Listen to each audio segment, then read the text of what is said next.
Hi అండి, అందరికి ధన్యవాదాలు. నా పేరు రామ్మూర్తి. మీకు తెలుసు, గతంలో కూడా కొన్ని వీడియోలు పెట్టాను నేను.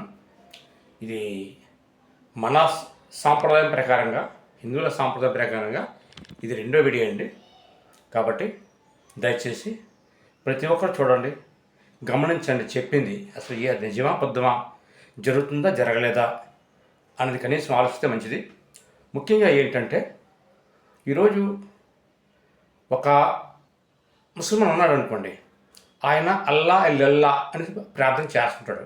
కానీ ఆయన దాంట్లో అర్థం ఏంటంటే, అన్నిటికీ నువ్వే దేవుడివి, మరో దేవుడు లేడు, అల్లా నువ్వే మాకు ముఖ్యమైనది, అందరికీ నువ్వే దేవుడివి అంటే పదం. రెండవది ఏంటంటే, యేసు ప్రభు పూజించే వాళ్ళు క్రిస్టియన్స్ ఉన్నారు, వాళ్ళు ఏమంటారంటే, దేవుడు మా యేసే దేవుడు, ఇంకో దేవుడు లేడు, ఇంకెవరు దేవుడు కాదు అని వాళ్ళు అంటుంటారు. కానీ హిందువుడి మాటకి అలా అనడండి. ఇప్పుడు కూడా ఏ హిందువు కూడా అలా అనడం. హిందువు వాళ్ళు యేసుప్రభును, యేసు క్రిస్టియన్ మా దేవుడే మంచివాడు, మా దేవుడే దేవుడు, ఇంకో దేవుడు లేడు అని వాళ్ళంటే, వీళ్ళేమో అల్లా ఇల్లల్లా అనేసి ఆయన సేమ్ పదం తెలుగులో కూడా అదే, అల్లా ఇల్లల్లానికి వాళ్ళు అలా చెప్తుంటుంటారు. కానీ ముఖ్యంగా హిందూ అలా చెప్పడండి. ఎప్పుడూ కూడా హిందూ కూడా మా దేవుడు గొప్ప అని ఈ రోజు ఎవరితో అనలేదు. ఎందుకంటే తెలుసు, ప్రతి ఒక్కరు తెలిసిందే, వాళ్ళకు కూడా తెలిసిందే ఇది.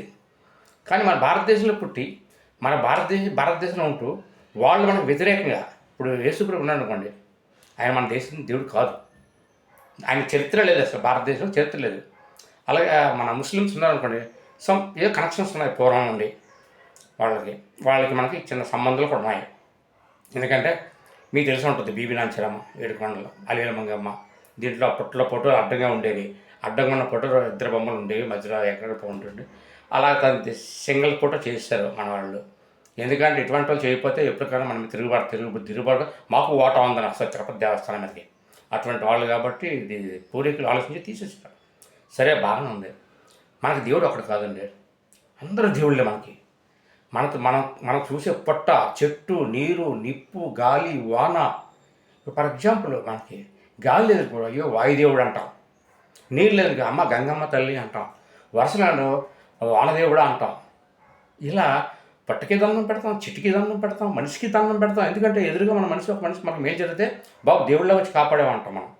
వాళ్ళకి మనకున్న తేడాది. మనం రాయికి పూజ చేస్తాం, చెట్టుకి పూజ చేస్తాం, ఏమండి. అలాగే నీటికి పూజ చేస్తాం, వానగా పూజ చేస్తాం, గాలికి పూజ చేస్తాం, చంద్రుడిని పూజ చేస్తాం, మన వస్తున్న పౌర్ణమి. అలాగే సూర్యగ్రహణానికి పూజ చేస్తాం. అదేవిధంగా మన రథసప్తం వచ్చింది అనుకోండి, సూర్య భగవానుడికి దండం పెట్టడమే. ఇలా ప్రతిదీ కూడా మనం మంచి అన్నిటిని కూడా కలవరిచి మనం దండం పెడతాం. అది హిందువుడి యొక్క లక్షణం. అదే వాళ్ళు అలాగ చేయరు, మా దేవుడే కరెక్ట్, ఇవన్నీ కాదు. అరే, ఇవన్నీ లేకపోతే ఎక్కడన్నా చెప్పు. దేవుడు అంటూ ఉన్నాడు కాబట్టి ఏం సృష్టించాడు, ఆ సృష్టి మీద ఆధారపడి మనం ఉన్నాము. ఈరోజు అన్నం లేకపోతే మనం ఉండగలమా? గాలి లేకపోతే ఉండగలమా? నీరు లేకపోతే ఉండగలమా? నిప్పు లేకపోతే ఉండగలమా? వెలుతురు లేకపోతే ఉండగలమా? చెప్పండి, ఏది లేకపోతే ఇవాళ వర్షాలు లేకపోతే కరువు ఎంటాడుతుంది మనల్ని శుభ్రంగా. బతకనివ్వదు ఎక్కడన్నా. నీరు ఏమి ఉండదు, జలాలను ఎండిపోతాయి. సముద్రంలో తాగలవా? తాగలేవు. అయితే ఏంటంటే, హిందువుడికి, ముసల్మాన్కి, క్రిస్టియన్కి ఉన్న డిఫరెన్స్ ఏంటంటే, మీరు గమనించండి నేను చెప్పింది అన్నది. క్రిస్టియన్ ఎప్పుడు కూడా మా దేవుడే దేవుడు అంటాడు. ఈ ముస్లిమ్స్ మా దేవుడు దేవుడు లేడు అంటాడు. మన అలా కాదు, హిందువుడు ప్రతి దాన్ని కూడా మనం దేవతగా పూజిస్తాం. ఒక రాయి కనపడుతుంది కూడా మనం కానీ నిర్ణయించుకుంటే రాయిని భగవంతుని చూపిస్తాం. ఒక చెట్టు కనపడుతుంది, ఆ వృక్షాన్ని కూడా దేవుడిగా చూపిస్తాం. అంటే హిందువుల్లో అంత పవర్ ఉంది. ప్రతి జీవిని ఆరాధిస్తాడు. వాళ్ళంటే పాపులు రక్షించమంటాడు, మన పాపులను కాదు. మనకి ఈరోజు మన జీవన ఆధారం మీద బ్రతుకుతున్నటువంటి జీవుల్ని మనం చూస్తాం. ఈ వృక్షాలని, ఈ ప్రకృతిని, ప్రతి దాన్ని కూడా హిందువుడు దండం పెడుతుంటాడు. అదే హిందువులకి, క్రిస్టియన్కి, ముస్లింకి తేడా ఏంటంటే, హిందువుల్లో మంచి మనోభావం కలిగిన వాడు హిందువుడు, కనికరించేవాడు హిందువుడు. ఒక జీవిని చంపాలన్నా, చెయ్యాలన్నా, ఒక కోడిని కొయ్యాలన్నా ఆలోచించి చేస్తాడు. వాడు అలా చేయరు. వెంటనే ఇంకొక ముఖ్యమైన విషయం చెప్తాను మీ అందరికీ. మన ఆంధ్రులు ఎందుకంటే నేను మన ఆంధ్ర 2 రాష్ట్రాలు ఉన్నాయి. మనం అటువైపు మాట్లాడినా ఈ భాష మనకు వాళ్ళకి అర్థం కాదు. వారు ఏదో చెప్తున్నారో యూట్యూబ్లో వాళ్ళు అనుకుంటారు. కాబట్టి మనం ఒక ముఖ్యమైన విషయం చెప్తాను. మన వాళ్ళు ఎవరైనా హిందువులు ఒక చికెన్ సెంటర్ ఓపెన్ చేశాడండి. చికెన్ సెంటర్ ఓపెన్ చేస్తే అక్కడికి ముస్లిమ్స్ ఎవరు రాడండి. బాగా గమనించండి. ఎందుకంటే అల్లాలు చేస్తారా, అల్లాలు చేస్తే మేము తింటాం.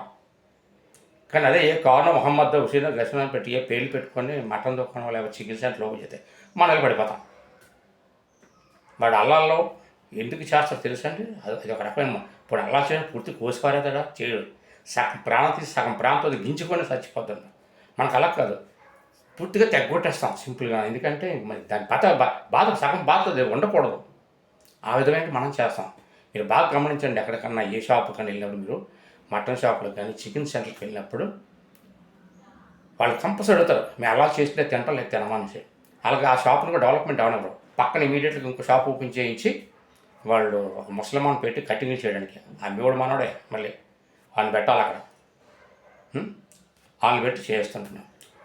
మన ప్రసాదం ఇచ్చిన తింటారు. మళ్ళీ వాళ్ళు చేసిన ప్రసాదం మనం తింటున్నాం. అల్లాలు చేసిన ప్రసాదం మనం తింటున్నాం. ఇది చాలామంది గమనించిన గతంలో కూడా ఒక వీడియో పెట్టాను నేను.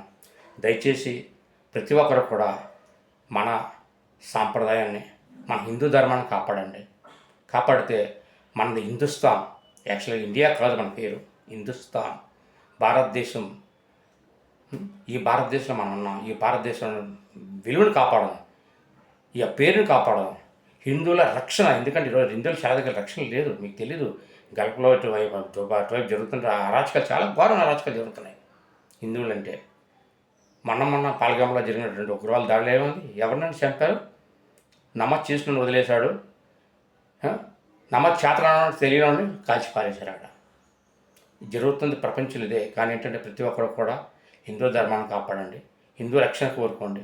అంతేగాని వెళ్ళి వాళ్ళ వెనకాల పడి మనం భిక్ష పద్ధతి మనకు లేదు, ఉండకూడదు. అడుక్కున్నాడు మన దేశానికి వచ్చి వాడు అడుక్కుంటున్నాడు.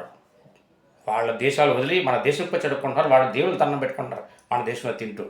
కాబట్టి మీరు అక్కడొక్కడ హిందూ ధర్మాన్ని కాపాడండి. జై శ్రీరామ్. దయచేసి ఈ వీడియో మీకు నచ్చితే చూడండి, నలుగురు షేర్ చేయండి. ధన్యవాదాలండి.